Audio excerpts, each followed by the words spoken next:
মানুষকে একা, একা কান্না করতে হয়। যে মানুষ একা, একা নিজের মধ্যে কান্না করতে পারে না, সে কখনো আবার শক্ত হয়ে দাঁড়াতে পারে না। আসসালামু আলাইকুম, সবাই কেমন আছেন? আশা করি ভালো আছেন। আলহামদুলিল্লাহ আপনাদের দোয়ায় আমিও ভালো আছি। শ্বশুরবাড়িতে ঈদে গেলাম বেড়াইতে। এদিকে ভাবলাম যে সবাইকে নিয়ে একটা তরমুজ খাই। সবাই তো তরমুজ খাইছে, তো আমার তো আর ওদের সাথে খাওয়া হয় নাই, তরমুজের সিজন।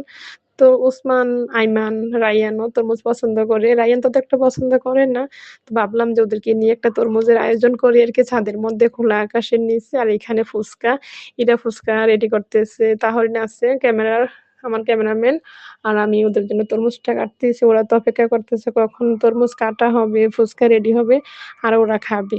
এরকম খোলা আকাশের নিচে তরমুজ বা যেকোনো একটা খাবার খাইতে কেমন লাগে আপনাদের কাছে?